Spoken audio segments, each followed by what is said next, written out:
Coming up on Dr. Kiki's Science Hour, even science has a funny bone. We're talking with the science comedian, Brian Malow. Up next on Dr. Kiki's Science Hour. Netcasts you love. From people you trust. This is Twit. Bandwidth for Dr. Kiki's Science Hour is provided by Cachefly at CACHEFLY.com.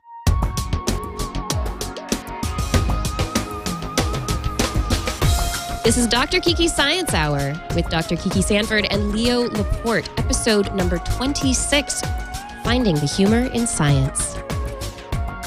Dr. Kiki's Science Hour is brought to you by Squarespace.com, the fast and easy way to publish a high-quality website or blog. For a free trial and 10% off your new account, go to Squarespace.com. Use the coupon code KIKI. And by the new voice-activated Sync, featuring hands-free calling, music search, and turn-by-turn navigation. Available exclusively on Ford, Lincoln, and Mercury vehicles. For more details, visit syncmyridepodcast.com. It's time for Dr. Kiki's Science Hour, everybody, and this is going to be a fun one today. Ladies and gentlemen, I introduce to you the wonderful, the talented Kirsten Sanford, Dr. Kiki. Hi, everyone. Yes, this is Dr. Kiki's Science Hour, episode 26. Today, we're tickling the science funny bone. I have in studio today our wonderful guest, the science comedian, Brian Malow. Woohoo! Hello. Hello. Hello, Mallow. Mallow, hello. Yeah, so now, because there's a comedian in the house, suddenly Everybody's funny. Everyone is all funny, have to yes. be funny. Yes. We were going to do this show. I apologize in advance. We were going to do the show in French binary. Yes. 0, 0, 0, 0. But we decided not to. I think that's a good idea. We might lose some And now all listeners across there. France, they're disappointed. Geeks across France. For a moment, geeks in France were They excited. were so excited. How did you become a science comedian? I mean, that's a that's a big strange question. thing. Yeah. You know, it was a pretty natural evolution. I was a comedian. If we take it back before, I was always a science enthusiast. So when I, instead of choosing to become any kind of scientist, instead took this sort of arts path and became a comedian, that always informed. I was a science and science fiction geek, so that always informed my comedy. So my act was always a little geeky. And at a certain point, you know, there were always, I mean, the act that I would do in nightclubs was kind of geeky, but there were always some jokes that you just really couldn't do in the nightclub because, one guy would laugh and the rest would stare at you. And I can give examples. Go ahead. It's like Let's hear. We Let's like see. examples. Before I was a science comedian. Test the audience. One of my favorites, like when I wrote this joke, I thought, oh my God, this is so, all my old friends, this would be our favorite joke. That Right. I had a frightening experience the other day. I was sitting in a cafe and I noticed in the display case behind me, someone had put pasta and antipasta right next to each other. Oh, no. Yeah. Are they out of their Vulcan minds? And is that Is it better? instantrimshot.com? Is it better with that or worse? Well, No, I got it. I liked it. I liked it. Yeah, but the thing, and so when I used to tell it, let's say I just go pasta and antipasta, and most people are waiting for the pun. One guy is They don't know doubled that that's over, the joke. and they're Yeah. like they don't see it, and that was weird because I thought first of all everyone, it's a basic thing. It's matter and antimatter plus Star Trek.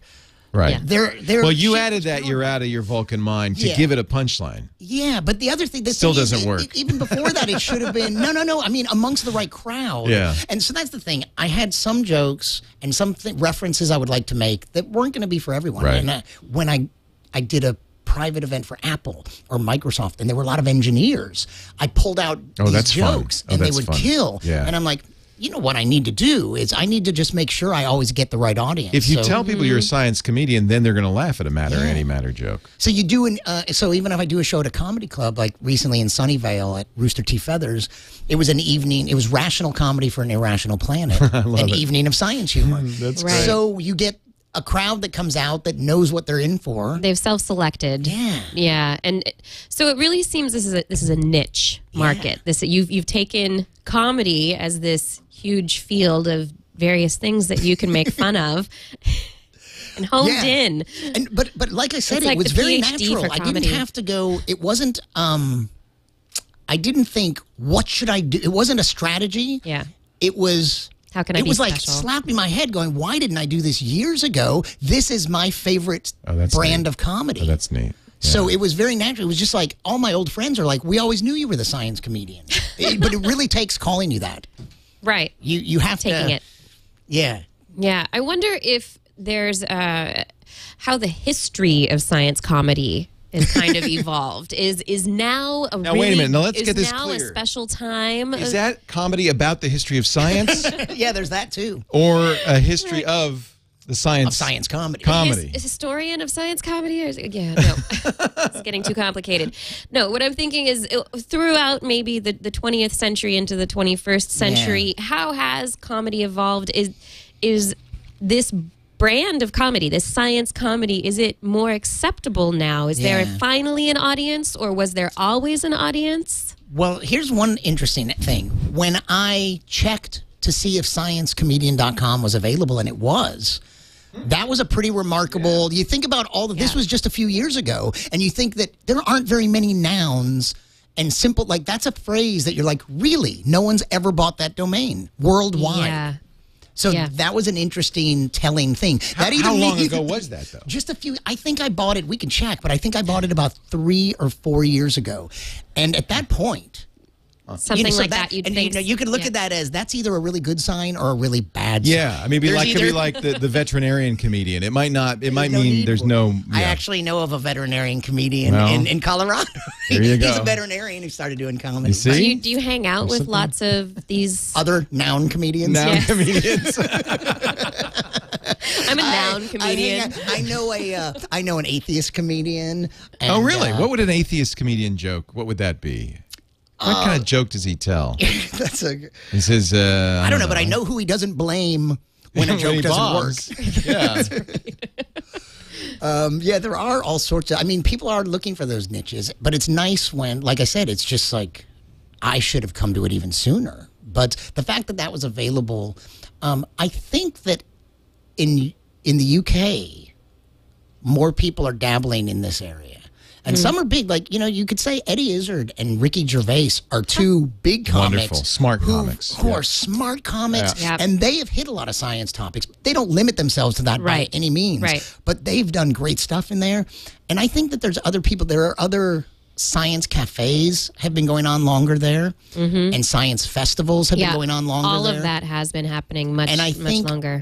And the idea of being of having a casual evening and trying to bring humor into it, I think that thing has been going on longer there. And here, the timing is pretty interesting. I think I came at just the right time, came to my senses, because So there's been good all work for this a stuff science is- comic. yeah. And I get it's working a lot better for me than just showing up. If I show up to do radio, it used to be I'm just a comic they've never heard of. Right. But Right. now when I get there, even though they don't know me, they're like, we're going to have a science comedian Right, on, and and they Google me and they look into me and they're intrigued. And There's sometimes I have to win them over because they're like, science Come comedian, on. really? How can What's funny? science be funny? What is funny about science, Right. really? There's a direct correlation to my career, though, too, because I was a standard kind of talk show host until I focused on computers. It really didn't take off, and then the computers been very, very good to me because so I think it's not bad to specialize. Were you doing something more general before that? Oh yeah, Or I was just- doing general talk for the first 20 years of my career. So He honed his I skills. honed my skills. It was me versus Alex Bennett. here in the Bay Area. Yeah, we were talking. Brian did this thing with Play TV. What 10 years ago? Yeah, 99 and 2000 is when I was doing Alex was a Bay Area disc jockey. Actually, he was on K-Rock first. Then he moved up north to Camel, and he was a disc jockey up here. And lost his job, so he got basically a video toaster, and he did what I'm doing now. But he did it like 15 years ago.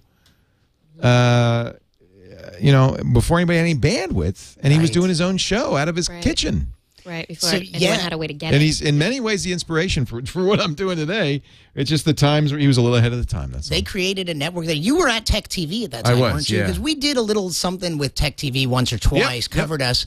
And ultimately, we had a network with 6 two-hour shows. And Wow. I was the last one to come on board that completed the 12 hours of live programming a day. And It was, I did you know, 300. I did it for a year and a half. I did 300 episodes. It's exactly what we're doing. Yep. It's just that you were before a lot of people had the bandwidth to watch. Exactly. It was a little postage stamp video, you know.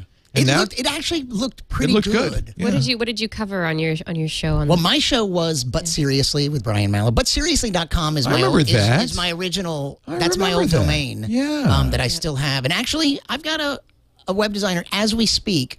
We're doing a complete redesign of both of But Seriously and Science I Comedian. totally remember this now. So, Yes. yeah, But Seriously with Brian Malow. That was actually quite well known, I think. That's good to Among hear, the yeah. certain, Really? among among the very well narrow, known amongst a few people. yeah, the people who had enough bandwidth to watch. Yeah. You know. We sent out a 56K stream as well, and Right. it looked pretty impressive for 56K, which is a funny thing to even say today, but Right. it really was decent.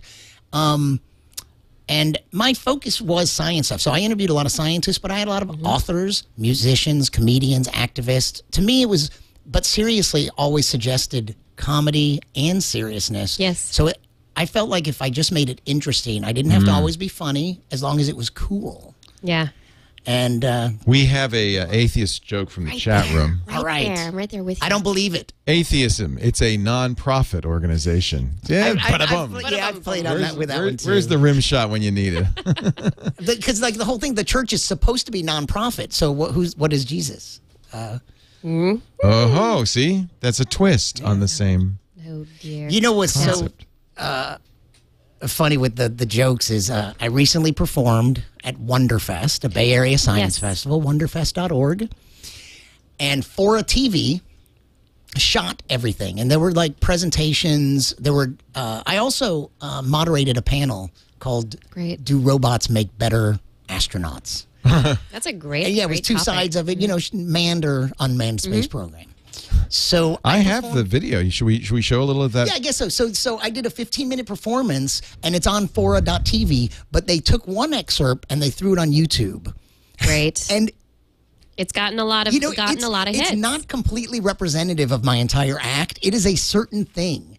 And I thought that maybe we can watch it and then we can talk about how people leave such pleasant comments on Oh, YouTube. YouTube is Oh, a yeah. cesspit. Ladies and We gentlemen, can talk about that. the comedy stylings of Brian Fora Malow. TV. The world is thinking. I certainly hope so. Yeah.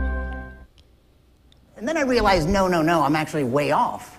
A virus is the ultimate David and Goliath. We must have a height advantage and a mass advantage of trillions on a virus, and yet it can take you down. It can kill you. It's like Luke Skywalker taking out the Death Star in a little X-Wing fighter. And, I mean, viruses are pretty amazing. I bet most of you have this level of understanding, at least, that they go into a cell. It's barely a life form on its own. But when it goes into a cell, it completely takes over the machinery and turns it to its own uses. It's a hostile takeover, you know? Your cells under new management. And, I mean, it really, truly, it's bizarre. Like, it would be like going into a Coke factory and having them make Pepsi. Or weirder, like going into a Nike factory and having them crank out Twinkies. And if you think about this kind of stuff too hard, here's the kind of jokes you come up with. Uh-oh. A virus walks into a bar. There we go. The bartender says, "We don't serve viruses in this bar." The virus replaces the bartender and says, "Now we do." I love that joke. An infectious disease walks into a bar. The bartender says, "We don't serve infectious diseases in this bar." The infectious disease says, "Well, you're not a very good host." Now, is this a group of scientists in the audience? That's It's okay. mixed. Groaning is acceptable. Yeah. They get it. General audience. The joke is sound. That's a callback, actually. Two bacteria walk into a bar. The bartender says, "We don't serve bacteria in this bar." The bacteria say, "But we work here. We're staff." I like that. That's my favorite. I like that one. Yeah, that one kind of... Yeah, I like that one. So did they. A room temperature superconductor walks into a bar. Wait a minute. I just, anybody who begins a joke with a room temperature superconductor, Yeah. Is it okay by you? It's okay by you know me. What? That's the great thing is like these things, they have by doing a bunch of them in a row, I've discovered they have a certain momentum. Yeah, So they that build. even the setup They gets build. a laugh. Yeah. Because it's just absurd to be saying room temperature superconductor. It made me laugh. It made me laugh. Yeah. A room temperature. All right. Superconductor walks into a bar. The bartender says, we don't serve any superconductors in this bar. The room temperature superconductor leaves without putting up any resistance. That's good. I love it. It took them a while to get it, though. They're kind of thinking. An infrared photon walks into a bar and says, is it hot in here or is it just me? Infrared. Yes. I like to start to shoot for smaller and smaller portions of the audience. So, a neutrino walks into a bar. Who's with me? A neutrino walks into a bar. The bartender says, we don't serve neutrinos in this bar. The neutrino says, hey, I was just passing through. We're going to interview a neutrino researcher in a couple of weeks, Cool. by the way. Yes. There's got to be a Higgs Higgs boson joke in there. Yes. Schrodinger's cat walks into a bar. Schrodinger's I cat. love it. You know, that's like the Godwin's law of science. At some point, every discussion will devolve into Schrodinger's cat. Is it not? Is it not the case? At some point, somebody will have Somebody to will bring it have up. to bring it up. Yes. All right. Schrodinger's cat walks into a bar. I'll have to give you the setup again. Doesn't. And doesn't. Oh, see, I ruined your joke. Let's go back. Let's. Schrodinger's cat walks into a bar and doesn't. It's very good. So, It's cerebral comedy, though, right? I mean, it's It is. it's not. well, here's the funny thing about it is that, and about the YouTube comments, some people are like, oh, this is great, smart comedy about smart stuff. Other people are like, these are the stupidest jokes, and they're judging me by this 3-minute clip. Of course they are. Without having seen, this was the end of they a are. much more conversational, I did a routine, and then I ended with these bar jokes. Some people are looking at this and they're going, That's it. this is This stupid. is what you do. He sucks. They call you names that I'm Oh, not even welcome to Yeah, I know. This Welcome is, to that's the not your. internet. That's well. It has- YouTube is far worse than anybody. anything else. If I you mean, go that's to a video clip that I have of an interview with Michio Kaku where he's talking about his Seen it. opinions on God, the comments in there. Ooh, I bet they're good. Oh man, I bet they're God, juicy. everything about me to about Michio to Yeah. about the topic we're talking about, that it just out there comments, and Yeah. I just had to stop looking because it Or hurt. TV. I mean, the funny thing is, these are, for those people that are saying that, I'm going like, well, you're kind of missing it. These are, yes, they're purposely corny. And Yes. they're purposely, yes, they are these bar jokes, but it's just a thing that it kind of evolved as well. It's a and it really genre. did come from, Yeah. I was doing a show. You know what happened? There's a small science museum in Washington, D.C. called the Marion Koshland Science Museum of the National Academy of Sciences. It's like a front. I don't know. It's a front Right, for it's the a National front. Academy. That's awesome. I don't know what they're up to there, but it's not what it seems. And I did a show there, and then they had me back the next year, but they said they wanted a new show, and they said, could you do something to go along with our new exhibit on infectious disease? So can There's you do... nothing funnier than Exactly. you So know, I said hemorrhagic yes. fever. It's guaranteed laughs. So I was like, oh my God. But I said yes because I wanted the gig. So then I was like, can I do a show about infectious disease? Oh my God. And then I realized Bill Cosby can do 20 minutes on having a cold. Sure. Yes. So no problem. And then I realized, hey, I'm not Bill Cosby, turns out. Oh, gee. No? But in the end, my girlfriend and I, we write together, and we came up with a lot of stuff and padded it with other stuff. And at some point in thinking about viruses, I hit on this virus walks into a bar, and there were about 3 of them. The Staphylococcus, the staph, and the infectious disease one. Yep. And then I just started finding when I did them at regular shows after that they were so sick, the crowd loved them, and I realized I need to do more of them. Good. Yeah. And that clip cuts off the last couple, and arguably the best one, which is some helium gas drifts into a bar. The bartender says, we don't serve noble gases in this bar. The helium doesn't react. So I was like, for me, it's like that's Chemistry jokes, ladies and gentlemen. Especially when some of the comments are in there going, and that last one, he decided to end on that. That was the stupidest one. Well, what do you want to say to these people? You go, Yeah. I didn't decide to end it. The clip ends there. The chat room loved it. My chat life- room I know. loved it. There's Thank a lot you, of chat loving room. it. They're corny, but if you want to see the other stuff, look in the sidebar, and there are 10 other videos of me. Yeah, and I think I have a video probably in my backpack that I have yet from an out. I put a video of you up from our Copus It's up there. thing. I have a second half to that. I don't know if I You put do? up. I think I had 2 parts. Did Oh. I put up both parts? I don't know. remember. I might have a second part that I have yet to upload that has a bunch of those jokes on it. Yeah. And you know, I think these jokes are great because people can remember them too, and so it's something that they're short.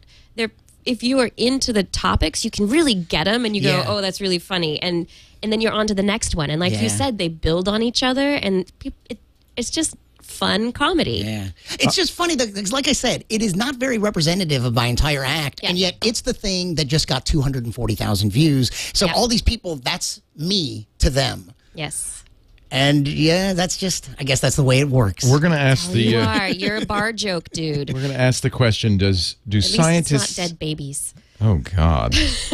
Do scientists have a sense of humor? We will ask that question in a moment. But first, a word from Squarespace.com, a great website where you can build your own site, do amazing. So, Kiki, have you used this? It's amazing. I have. I signed up for a free trial using amazing. Squarespace. It's amazing. It's easy to set up a website for yourself. I have lots of friends who have used it, and I recommended it to a few people. When you set up your trial, it's 14 days, no credit card needed.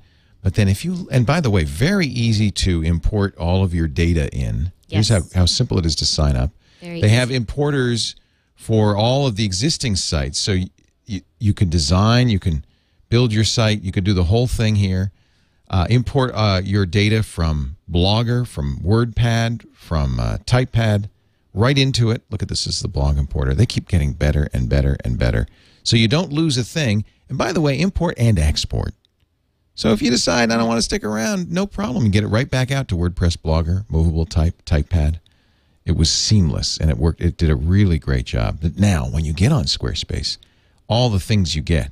Incredible hosting, incredible software. Their virtual hosting means you never run out of bandwidth. You don't have to worry about the twit effect. It's cloud hosting. The design tools, the templates, start with beautiful templates, but then you can completely control them. So it always looks the way you want. Perfect for a blog, yes, but don't think it's just blogs. You can also use it for photo sites. Squarespace.com. If you decide you like it, use the coupon code KIKI, K-I-K-I. You get 10% off. And that's a good deal, too. Squarespace.com. We thank them so much for their support of Dr. Kiki Science Hour. I think that's the first time they've been on the show. Is that right? This is the first time that Squarespace has been on the show, and I thank them for supporting us. And don't forget to use the promo code Kiki. Yes. When you sign up. K-I-K-I. Makes it easy. What show did I hear about this on? Dr. Kiki. Kiki Science Hour. What Science should I say? Hour. Kiki. You get paid either way, but it's what they keep track. I know. Thank you, Squarespace. Thank you. So do scientists have a sense of humor, or do they seem they must, otherwise you couldn't be the science comedian. Right. Now, I love to perform for scientists, but that's only part of what I do. I perform for general audiences. So who laughs harder? Oh. Are scientists like dour people in white coats? No, not at all. In my experience, and you've probably found this too, Kiki, you've spoken to a lot of scientists. People have this impression of scientists, but most of them, first of all, scientists often are very childlike, because they have made a career, they have devoted their lives to pursuing curiosity to breaking things.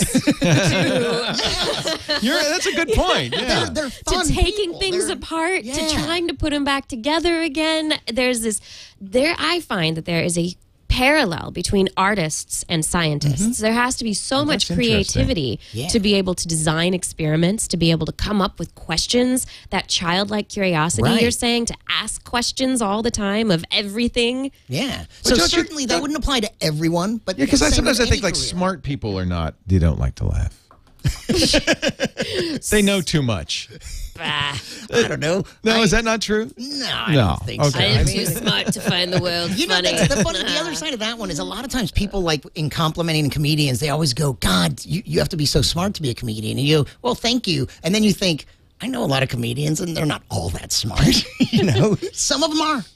But I often thought comics are smarter than the average person because they have to think quickly and they see the world in a different way. But I guess you're right. There's some, but Or they have different skills, maybe. That's a way to describe it. They're differently There able. is something like, I always thought that sense of humor is an interesting phrase, that I have a sense for when there's humorous potential about. Right.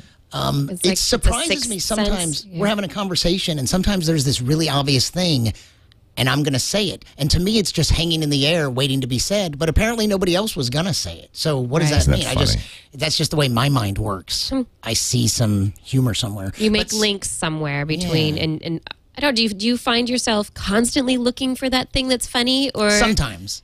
Okay, But sometimes it's a little of both, because since you devoted your life to this and it's a career, yeah, sometimes you're looking for humor, but other times, no, it's just, and that's sometimes the best, is when you're relaxed and you're not trying and stuff flows out of you.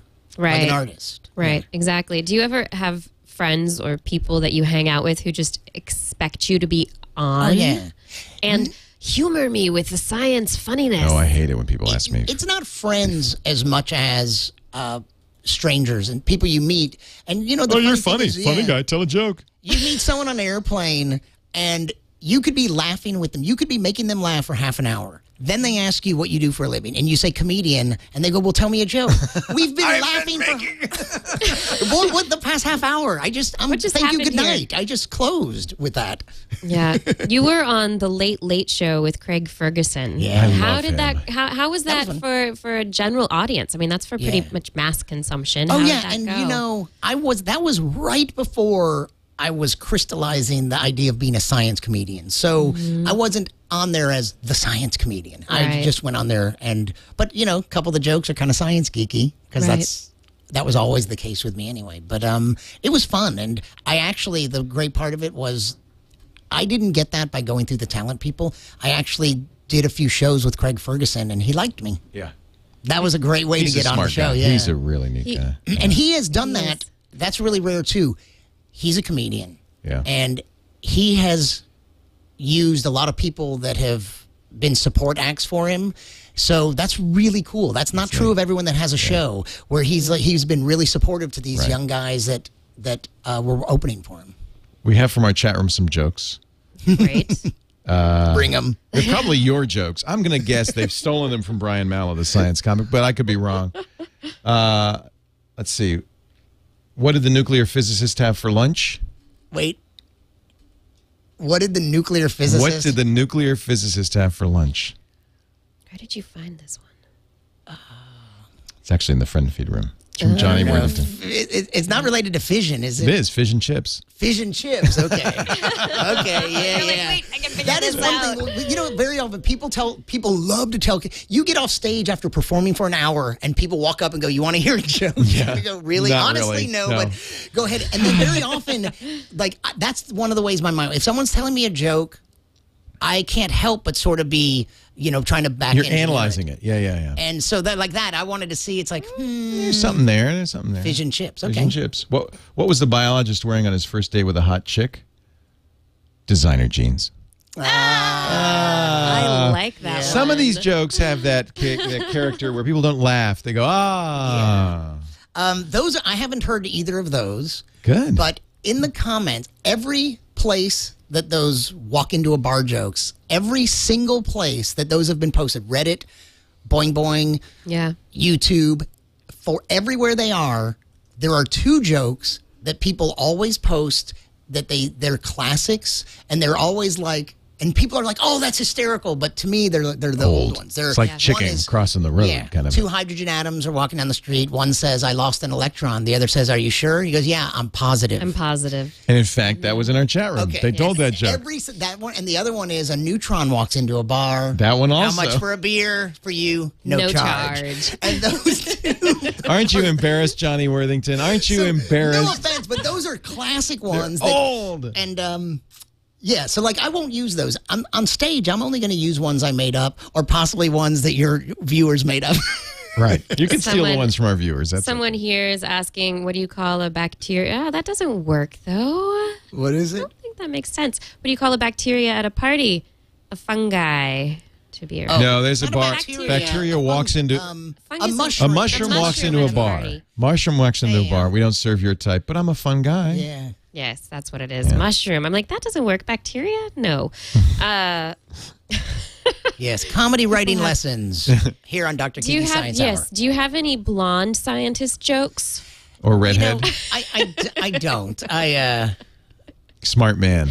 A joke about what you would probably have. By the way, Johnny Worthington. Santa, a blonde nuclear physicist, and somebody else, and which one of these things doesn't exist? And you'd probably a blonde nuclear physicist. You've heard a few of these. Yeah, I've heard a few of these. Have jokes. you seen this? There's this image that it maybe has been around a while, but it's a Venn diagram, which is the Venn diagram, right? And it has these 3 categories of like instills fears in villagers, has resurrected from the dead, and one other and has something about converting blind followers. Yeah. And so in between like each pair of them, it's like Frankenstein, Dracula, and zombies. But in the middle with all of them is Jesus. Oh. Sorry if I've lost anyone on that one, but I thought it was pretty funny. I just saw It's a visual. It's a visual. It is visual. It's a Venn diagram joke. Yeah. I love it. Yeah. Like my pasta antipasta joke, the problem with it is that you have to know a little bit about physics and a little bit about Italian food. So it's a Venn diagram. Yeah. And that's why I think that Physics, Italian food, where they intersect. But Brian Mallow's jokes. But see, that's the funny thing. Even for someone to ask me if I have any blonde jokes, like that's not like the bar jokes aren't totally representative of what I do. Right. I want to do more stories and so the other clip. I have some stories. Should I play the anecdotal stuff? Do scientists have a sense of humor? We could even just sort of talk about that, but we could. Well, let's play a little bit of it. People can watch, and then. Do scientists have a sense of humor? Do scientists have a sense of humor? This is another one of those for a TV bits. It's funny. I perform for general audiences and specialized groups, and I perform for scientists. And very often, people ask me, "Do scientists have a sense of humor?" Which, again, ridiculous question. They do, but if anything, I asked you if that, I had to say something about some scientists' sense of humor, sometimes it's very literal. And so you have to be scientifically accurate, and you also have to be literal. Like, here's an example. I was performing once, and I was talking about the heat in Arizona, and I said something about it being 110 degrees in Tucson, 125 at Lake Havasu. And I said, that just sounds like science fiction. You're talking about the surface of Venus. And from the back of the room, someone went, "No." I love that. True story.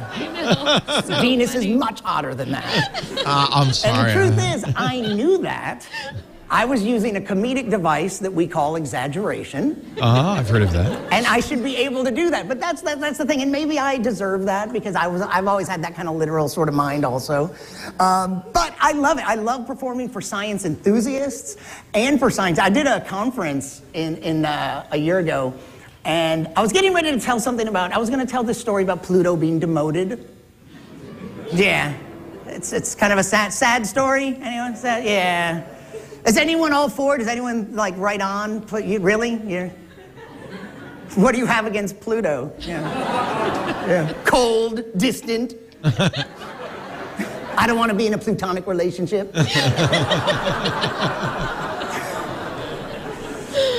Well, I mean, the thing I was going to say is that Pluto was like demoted, and then they were going to call it, a dwarf planet, which isn't even cool. They prefer to be called little planets, so it's not even politically correct. So I had a room full of scientists of all disciplines, and I knew there was at least one astronomer in the room. So before I told this joke, I was like, oh, and the astronomer in the room is actually an astronomer from the Vatican. His name's Brother Guy Consolmagno, and he's an astronomer, and he's the curator of the Vatican meteorite collection. How would you like that on your business card? It's bizarre. Isn't that amazing? Did you know the Vatican had a meteorite collection? He's the curator.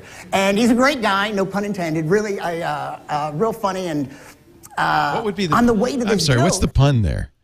Oh, his name is Guy. Oh, great guy. I realized he was in the room, and I said, Brother Guy, what did you think of Pluto being demoted? And he said, I was on the committee that decided. Ooh.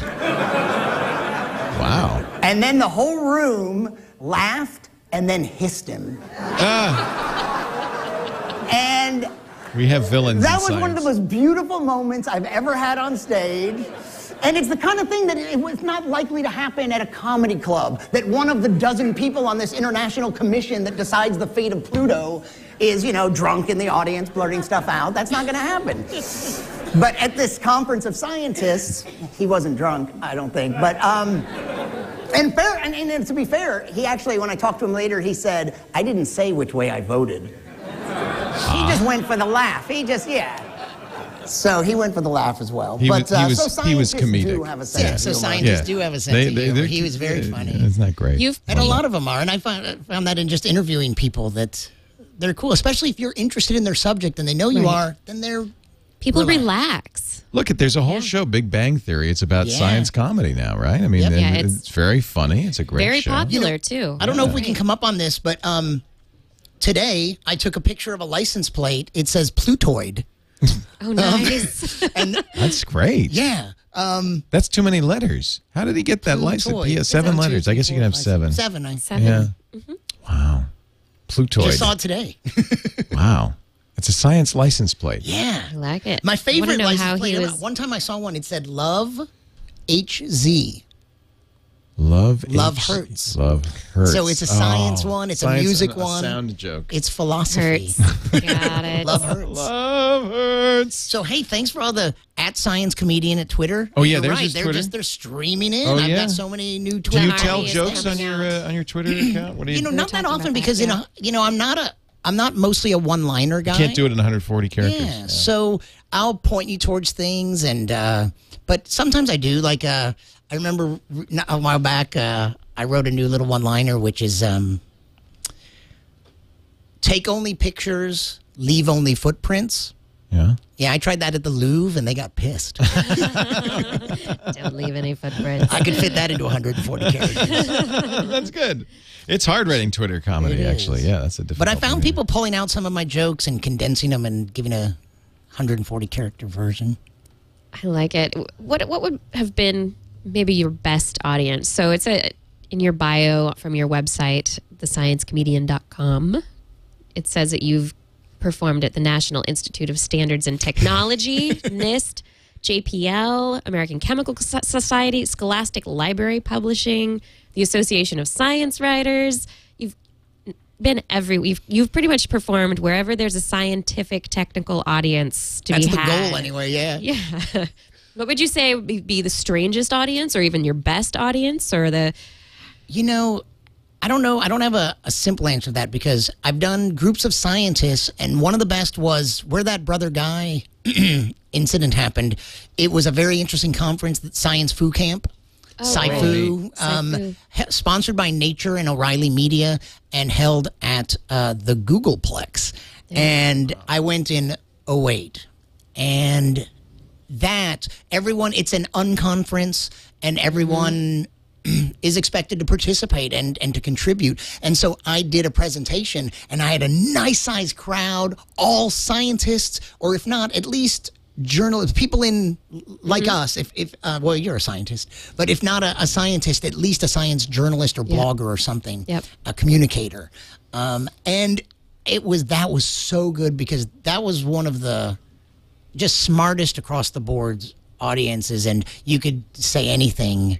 Right. And there was no reference they weren't going to get. But on the other hand, I love the shows that I've done at the Punchline in San Francisco or at Rooster Teeth Feathers, these at a comedy club. And that's a little different because that's a nightclub environment, more my old digs, my old haunts. And they've come and in a way, it could be a little rowdier. I feel like I can be a little looser. There might be a few jokes I would tell there that I wouldn't tell at a corporate event. Right. More risque. Yeah.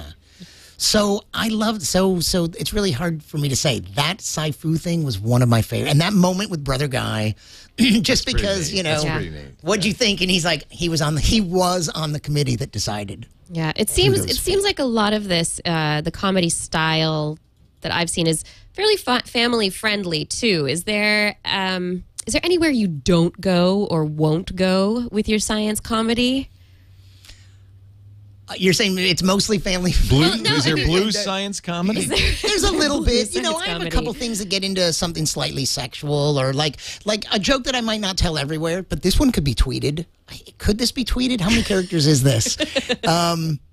I always thought it would be fascinating to see my... No, this is probably too long, but I always thought it would be fascinating to see my own sperm under a microscope. But now that I told them, none of my scientist friends will let me borrow their microscopes. That's good. That's True a good story. joke. True story. Well, even better. That's hysterical. I think that's a great joke, yeah. So that's, you know, I wouldn't... I might not do that at every event. Right. But I also think But that's not. clean. It's pretty clean. It's dirty. not. But it's a masturbation joke.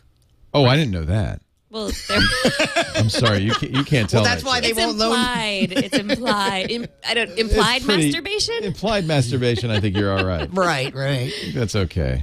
Yeah. I'm just if there's I guess it's smart. It's fun. Is there just for you personally? There's a clean limit, or is there just No, you place know you what? wanna go? I've never been a particularly raunchy comedian. Right. And I'm not prude, and nothing offends me. So it's not that. It's just that, you know, and so, there are some dirty comics that I love. I mean, and I don't know, like, I'd hesitate to call George Carlin a dirty comic. No. But he certainly didn't pull any punches. Right. And same with Richard Pryor. They had their dirty stuff, but you can't write them off and say dirty comic because they were brilliant. Yes. But so nothing of Bill Hicks could be very graphic, but absolutely brilliant, I think. And so there's a lot of stuff I like. But then Brian Regan is another comedian who no one is cleaner, squeaky clean, but no one's funnier either. He's pretty amazing. So really, it's just a matter of, you know, there are some comics that it's dirty for dirty's sake, Right. And it's just trying to shock value, and that's just not interesting. No. Yeah. And no, you do smart stuff. Just shock thanks. value with science. Except for those probably virus has to do with jokes. that. But those are purposely corny. I know. I'm just thinking, shock value with science. It all has to do with electricity. Right, she had a right. joke. I'm sorry, I stepped on your joke. I can't help. I do like puns. I like. You know what? I'm a lover of language. I like wordplay. I like puns. I found as a comedian, you learn early on you can't do too many puns on stage. Yeah. You can't do too many. You can't because they play too corny. Right. They're great. They're great off stage. They're great in writing. It's Sometimes like a sixth grader would tell. Right. Yeah.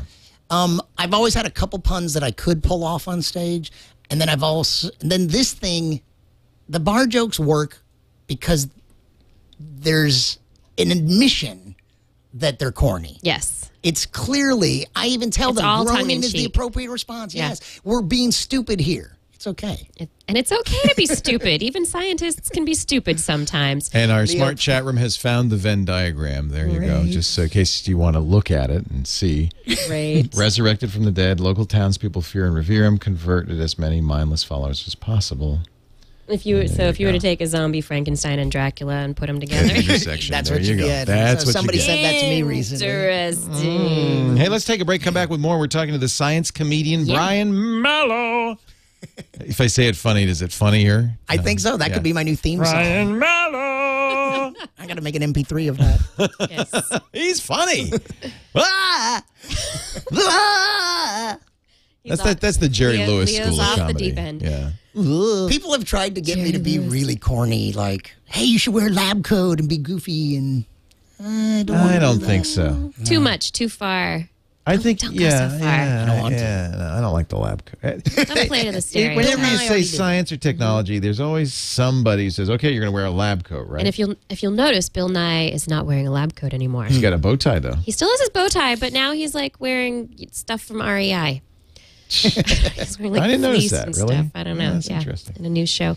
We're going to take a break for the Ford folks and Sync My Ride. Yeah, and then I want to find out what you're doing for Time Magazine. Yes. We'll talk about Oh, what is he up to for Time Magazine? What Find out. indeed. You know, somebody said, this is a podcast. You really shouldn't tease because all that does means people fast forward through the commercial. It's not like they have to wait to find out what he's doing for Time. They're just going to skip right through this part. But please don't. Please. I invite you to take a look at the new Ford Sync. What a fabulous technology this is. It's out there in my new Ford right there. I fell in love with the Ford Sync. You can do the whole idea is you keep your hands on the wheel, your eyes on the road, and yet You have complete control of everything in the car. I just showed earlier on Maxwell's house, you press the button on the wheel and you say climate, and then you say temperature. You say set the temperature 74 degrees, and it sets the temperature. You can say play the Beatles. It plays the Beatles. It works with the USB, or do both. It works with any USB device, so I use my iPhone. Actually, I use Bluetooth on my iPhone, but I also have an iPod cable in there because it's got a USB jack, and I can plug in my iPods or my iPhones.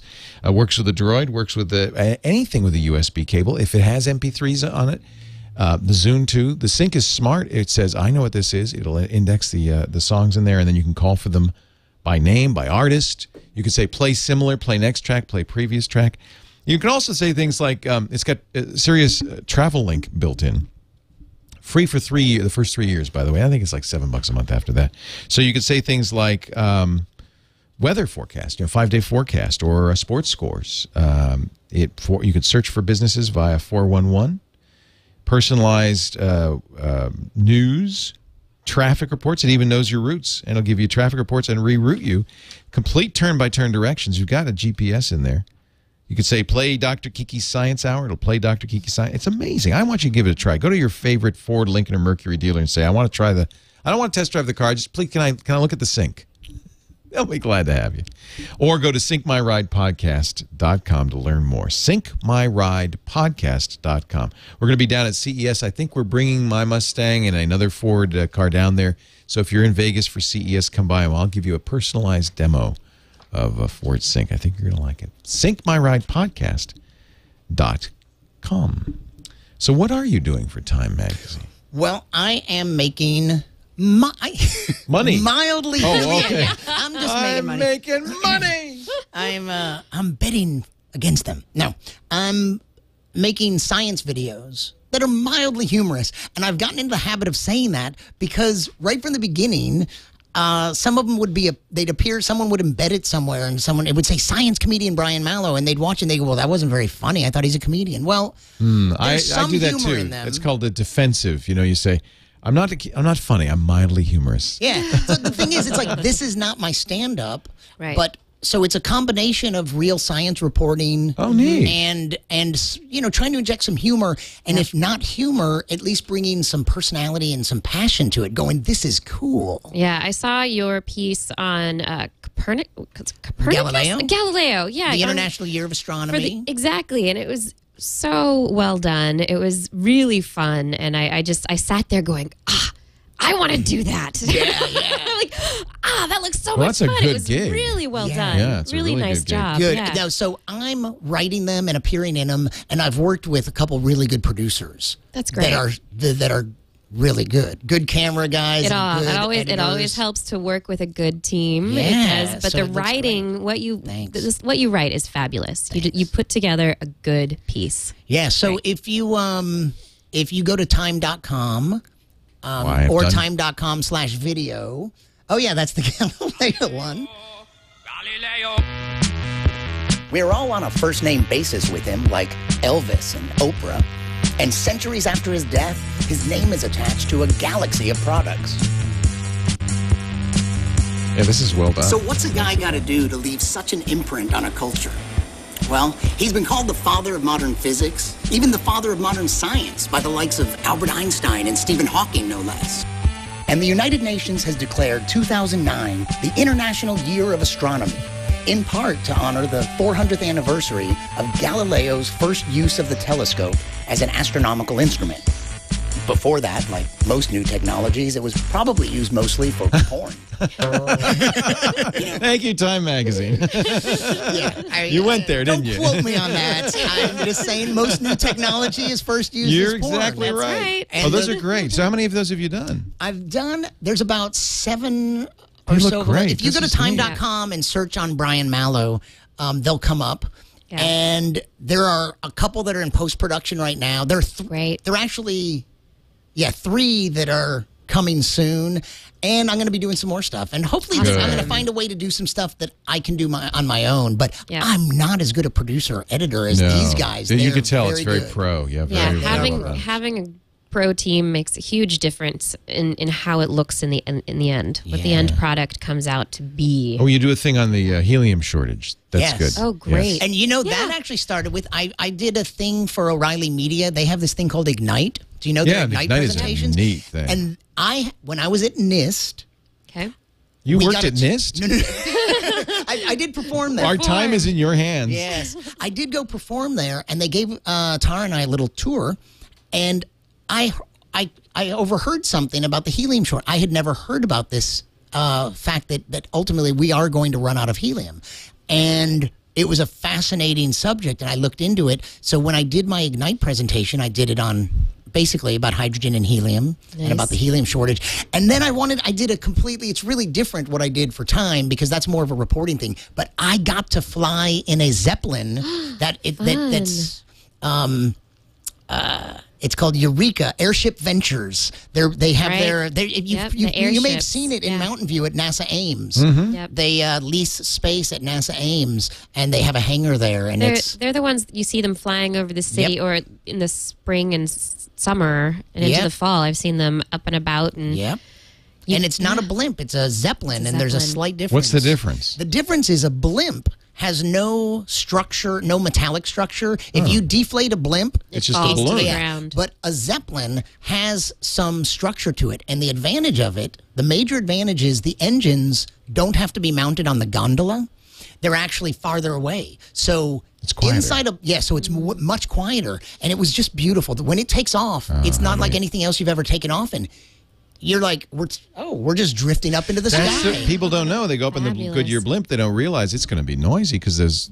Yeah. I mean, do you know that I've never been in a blimp. Very noisy. Okay, well, this isn't because they actually have two engines. I think that might only have one engine in the back. Yeah. But this has two, and they're far away from the gondola, so it's really quiet. We would have Zeppelins if it weren't for that darn Hindenburg thing. It really put a damper in the Zeppelin industry. Like I've said that explosive. I can't think of any other single event that completely derailed an industry. Yeah, exactly. Yeah, I guess you're right. Oh, bad PR for hydrogen. 3 Mile Island and Chernobyl didn't do a lot for nuclear plants. That's true. Yeah, but I did hear with the hydrogen and the Hindenburg, it wasn't actually the hydrogen's fault. That there was something else. That sounds like a science joke. It's not hydrogen's fault. Hey, man. There's a science joke in there somewhere. Hey, man. Hey, man. It's not my fault, man. Don't blame hydrogen. Sounds like a bumper sticker. Don't blame hydrogen for Hindenburg. But let's face it, not a good material to make an inflatable flying balloon out of. Possibly, yes. I mean, because whatever the other thing I think it was something to do with the glue on that was actually holding the cloth of the. If it had been filled with helium, what would have happened? Yeah. It wouldn't have been, the humanity. Oh, no. We just have been, we're all talking like this. Well, I don't know. I think the helium balloon exploded. I don't know what happened. And there's the most... By the way, is the helium shortage over, or can we, do we have to... No, it's not over, and it's getting worse, right? The problem is that helium is so light that whatever helium was here originally just drifted away. And the hydrogen would have. Hydrogen's lighter, but hydrogen bonds with everything. I say it's almost kind of slutty. It's like it'll hook up with anything. Yeah. Slutty hydrogen. That kind of anchors I told you it was here. hydrogen's fault. You know, hydrogen gets around, and so it's here because it's in heavier molecules. But helium doesn't bond with anything. So it floats helium drifts away. So there's no primordial helium here. Right. And... Wow. The only place we get our helium, it's very strange. It's a byproduct of the natural gas industry. Yeah. It's only because it's a byproduct of the radioactive decay of uranium and thorium. Yes. So uranium and thorium decay, they give off beta particles, which are helium nuclei. And most of those would go away, but the ones that they get trapped in the same natural deposits that trap natural gas. So when when the natural gas industry started taking off, they were finding there was something in there that wasn't flammable. Because I'm talking like this. and so much of it was wasted until they realized there might be a market for it. There might be something they could do with it. Isn't that funny? Balloons for the children. But we're going through it, and the U.S. has dominated the helium market since after World War I. We have... most of the world's helium is located near Amarillo, Texas, in where we have stockpiled it since World War I. Wow. but we're tapping it. The helium reserves. We're digging into our national. We helium. just have to, get the uranium to decay faster. Yeah, good luck with that. Right. Yeah. So that decays so slowly that it's really not renewable. Yep. But now the strange part of it is you look up and there is a helium factory 24/7. Well, not at night, but Well, it's still there. yeah. Another dumb joke. So Mop and Glow, the official floor wax of 3 Mile Island. I'm just throwing them out when I see them. Science jokes. That is Science hilarious. jokes. Everyone. We do have one vidly. Did we How do I search for DKSH? look for DKSH on the Twitter, on the Twitter? and I will find it. We can see what Sword Edge had to joke about. Oh, yes. Let's Yeah. hear I it. was hoping we'd get more. We got one. So We're going to go keep to pushing it. I'm going to VID. keep pushing it. .ly and you can record a joke for us, or in this case for this show, but you could do something else, a question, a comment, a suggestion. And I guess, when do you post who's going to be on so people can prepare for it? Well, I tell you a week in advance. And so you'll find out at the end of the show today. Yes, at the end of the show today, you'll find out who's going to be on. This is my tease for the end of the show. Cool. For the tease for next week's show. All right, you ready for Sword Edge? Yes. Here is Sword Edge's Leo. joke of the This is week. David from Durham. He's also a You asked for science ventriloquist. jokes, and Okay. today, while picking up a chiller for the lab, I came up with one. A chiller walks into a bar, and the barkeep says, "We don't serve your kind in here." So the chiller says, "You're cold, man." The chiller? Okay. That's where's wasn't it instantcrickets.com? That's what I We're like, what? Yeah, there was one. Somebody posted a video post back to that walks into a bar Yes. video, and it's kind of funny. And she misinterpreted one joke so dramatically. The neutrino joke. First of all, she didn't catch the word neutrino. She said, there's this one, and I forget what word she says, but it's not neutrino.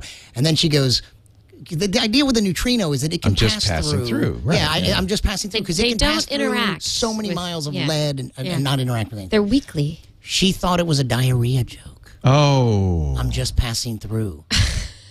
I don't think... So what do you do with someone who's like, I love this guy, he's so funny, I think that's a diarrhea joke? You're wrong, but thanks for loving me. No, I don't think for liking subatomic the particles have bowel problems. There's the instant crickets, by the way. Yeah. Is that a site too? Like Yeah. Instant Rim Shot? Instant Rim Shot, Instant Crickets, and sadtrombone.com. Always good for anybody in the comedic business. Yeah. Always good when you're in the lurch, when you're in need You for never sound know. effects. Funny. That's good. Well, I want Either to that thank or all just these have new... Kiki around. For all these sound Twitter effects. people. I'm at Science Comedian, and I'm on Facebook, Brian Malow. I need to put up a fan page. Haven't done that. I'm just Brian Malow, my personal page, and the website sciencecomedian.com. Really, you need to. Not enough people make it to the blog, and everything's being redesigned, so that's not going to be an issue. But for now, you But want for people now, to go to the /blog. If you want to find any real content, go to click the blog link. Go to sciencecomedian.com/blog. Oh, well, see, it's There in is Greek. some- There's the problem. It's, I don't speak Greek. I know. So what I found is I got /dotted like in January, Yeah. and all this traffic hit the front page. Not that much of it made it to the blog. So right now, everything's being redesigned. You need And to put the blog up front. it's going to be a WordPress site, and when you go to Science Comedian, you're going to be there. Ray Bradbury for prunes? This is an old Bray Bradbury commercial. It is so funny. This is a reason Can we to just go. watch this Yeah, right just now? as a reason to go It's so funny. to Brian's blog is for the Ray Bradbury for prunes ad. Let's just see. This is on YouTube. YouTube is a great resource for. You are looking at Bizarre. Mr. Ray Bradbury, distinguished science fiction author of Fahrenheit 451 and The Martian Chronicles, who has said, by the year 2001, man will travel about in pneumatic people tubes, his television wall to wall, and most incredible of all, his Sunsweet pitted prunes carried in tiny mini packs. Hold it! What's going on here? Pardon me? I never mentioned prunes in any of my stories. Oh, you didn't? No, never. I'm sorry to be so candid. No, they're not candied, but pretty sweet all the same. The prune of tomorrow, available now. They're still rather badly wrinkled, though. Sunsweet's wrinkle technicians will one day conquer that too. This is science comedy. It is. Marches on. Wow. Of course, you know who Any that. of my stories? What are these people trying to pull? No. And he goes Candid, and they made it Candid, but they are. Because you know the voice of that guy, this Stan Freberg. That's a Stan Freberg I commercial. love Is that? Stan Yeah, Freberg's that's why- History of the World. Yeah. Oh my god! And see, he was I smart. grew up on that. See, he did smart comedy. Yeah. I love it when the woman comes out the tube. There's a little. Yeah. That's so funny. I stumbled upon that on YouTube. That's the wonderful. kind of stuff I love. That was so. hilarious. Yeah. Wow. People will travel around in pneumatic people tubes. Wall-to-wall television, which we do have. He got that one big right. Screen TVs. That was from Hello. his just short story, saw- The Veldt. I also watched some little interview bits with him, and he said Fahrenheit 451. He didn't say Fahrenheit. 451. Yeah, he didn't say 451. He said 451. 451. And I've always said 451. Yeah. And the commercial did too. But I heard him say Fahrenheit 451. 451. Interesting. I think both are correct. Maybe there's something to be drawn from that, but we're not going to do that right now. I think both are okay. But great book. Yeah, no kidding. Great book. Stan Great Freberg, blog. great for sound effects. Yeah, sciencecomedian.com. /blog for now. By January, February, You'll fix it up. new site. And you know, I got the name of the blog. I just got it. Zero Gravity. Right. It's a Great yeah. name. I love that. Again with the puns. And with the puns. I'm sitting here saying that you can't do too many puns, and everything we do is. It's all Everything. puns. Now, where will I find your friend feed? So, will I be able to go in and see all this stuff? The twit conversations. The chat does not get preserved. It's just what happens. What is the? Yes. What is that about? They might be giants. Why does the sun shine? Why Does the Sun Shine? Originally on a children's album from the 50s called Space Songs by Tom Glazier, who writes space songs. Right. They might be giants. Love them. That are Yes. that one of the next timepieces. I interviewed They Might Be Giants, Oh, and I love them. And they have a science album out now called Here Just Comes came out. Science. I have it. I and they love get it. It's awesome. It's great. It's not a kid's album. It's not a it kid's rocks. album. It might be my favorite They Might Be Giants album. It's so good. And they did a new version of Why Does the Sun Shine? Yes. And they also, because they had a science consultant, that the sun is a mass of incandescent gas. Yep. That's not really what we think anymore. It's actually plasma. Did they have to rewrite so it? they re-recorded that song in another cool version of it. And then they followed it with a song called Why Does the Sun Really Shine? And it's because the sun is a miasma of incandescent plasma. And it's very, That's it's awesome. very funny. Perfect. And there's one other song that's from that old Science album. It's called A Shooting Star Is Not a Star. Or what is a shooting star or something? But it's really beautiful. It's around. And but oh my God, the album rocks. I Am a Paleontologist. Yes. And this song called Speed and Velocity. Yes. Totally rocks. I love. And it's about the difference between speed and velocity. I agree. And how many They're all planets. great. It's kind of too bad that they build this as a kids album. I'm gonna have to download it. Yeah, I love They Might Be The Giants. thing that they wanted to do is most kids' music is, it might be kind of Childish. cheesy, and they wanted to bring their regular Right. music, Intelligence. and they do. It's their regular style of music, and the lyrics are great too. I mean, in a way, you go, it's kids' music because it's explaining like this song called Cells. But that maybe is or the Bloodmobile, which is about the circulatory system. Bloodmobile. Yeah, but Yes, you know what? I love it. I think it's my Well, favorite. if there's a album of theme theirs. to this show, it is intelligence, isn't it? And, Yeah, they're I intelligent. think they're very intelligent. Let's play a little bit. I'm going to play a little bit. What do you got there? Why not? Let's do it. Yeah, this is the new version. The sun is a mass of incandescent gas, a gigantic nuclear furnace where hydrogen is built into helium at a temperature of millions of degrees. Yo ho, it's hot. The sun is not a place where we could live, but here on Earth there'd be no life without the light it gives. We need its Also a light. DVD. But this says incandescent gas, but they Well, no, they did a new version of this. yeah. Because it's an awesome I song. thought this was Why the does new- the sun And then really no, shine? this is the new version of it, but there's a new song. The next song, the next track is called "Why Does the Sun Really Shine?" And it's an answer. And then you know what? It's really funny. He says like, "Don't listen to that other song." And just heard. he refers back to this song and that it was wrong. It's not true. I love it. What I said before.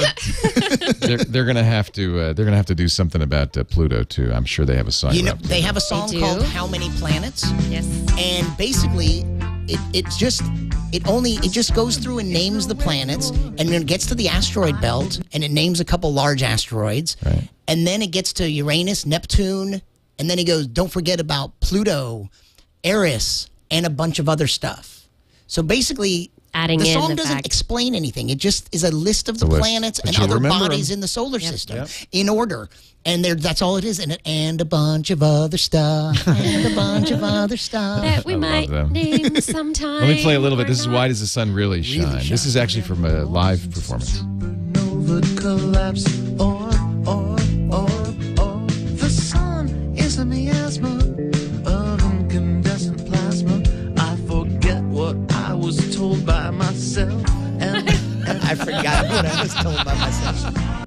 Aren't they He goes, great? plasma, electrons are free. Yeah. A fourth state man. of matter. I'm I downloading love it. I'm Well, downloading and it. also, I've- it comes with a CD and a DVD. And a DVD. And the DVD, there's a video for every song, and they're made by different artists. And The they're video, all so, of it, they're yeah. so great. They are. The whole album, the whole concept, I think, is just done so well. And I've been a fan of science music for Oh, yeah? years. What other and music besides Kiki Tom does a Lehrer CD doing the every year. elements?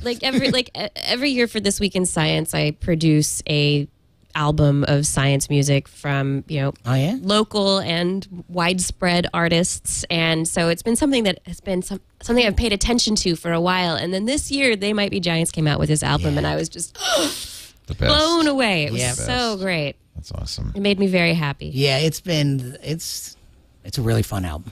A very fun album. And again, I'd like to thank you very much for Thanks coming for out having here, me. joining It us was in fun. studio. This has been the Dr. Kiki Science Hour, and Brian Malow has been here in studio, thesciencecomedian.com. And I think I actually bought thesciencecomedian.com as well. It's good to have. So Just in case. sciencecomedian.com/blog to visit his blog, at Science Comedian on Twitter. You can reach him at Science Comedian. Oh, yeah, I'd love it. Also at Gmail. Science Comedian, drop me an email, especially if you're in the Bay Area, but I travel, so send me an email address. Great. Oh, yeah. I have a CD for sale, too. Oh, is this Rational all? Comedy for an Irrational Planet. Great stocking stuffer. Oh, it would Great be. And is that all stocking on the stuffer. Science Comedian website? Yeah, if you go to the blog, Go to And the you blog. look, This is the go to message. the go to freaking the blog. please. Ignore the French, and you won't even have to deal with it if you wait a month or two. But then it'll be over on the after right-hand stocking stuffing side, the time. pages, There it is. Science Comedy Science CD, Comedy upcoming CD. shows. It's all here. Yeah. It's all And the here. Earth's premier self-acclaimed science comedian. Right. Available for off-world appearances if transportation is provided. Wouldn't that be great? It doesn't even have to be first class. Just, Round trip, though. Or- oh, it does I've have to be decided round I trip. should add that. You want to come back? Yeah. Well, who knows? Depends where you go. Depends where you go, right? Right. Thank you, Brian. Great to see Thank you. you. Thanks for Next coming in. week we're going to get serious. Next week on Dr. Kiki Science Hour, we are going to be talking about the neurodegenerative disorder known as multiple sclerosis. We have an expert coming in to talk about research, current treatments, what's known, what's unknown. We're gonna have a deep conversation, and I'm hoping that you will join me next week and interact through Vidly. So if you have a personal experience with science or treatments related to multiple sclerosis, I'd like you to make a video at Vidly. You go to vid.ly and record a video. If you've got a little webcam in your computer, it's really easy. You can record it right there. And then tweet it to me at Dr. Kiki. Tweet your video to me, and then use the hashtag #DKSH. It's easy. It's very easy. There, see, Leo's doing it right now.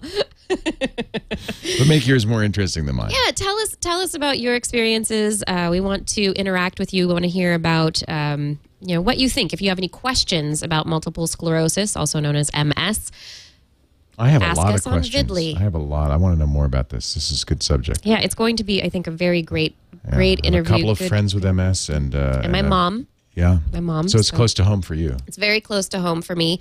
Again, tweet it using Vidly, vid.ly. Record your video, tweet it to me. I'm at DRKIKI.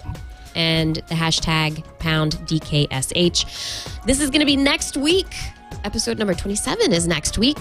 Dr. Kiki Science Hour. So you can find me at drkiki.tv. You can find me on Twitter. You can also find more science-y goodness on This Week in Science, my podcast, which can be found at twis.org. I'll see you next week, and thanks for tuning into my Science Hour. Thank you, everybody. See you next time. Thanks, Leo. Hi, Thanks, Kiki. Brian.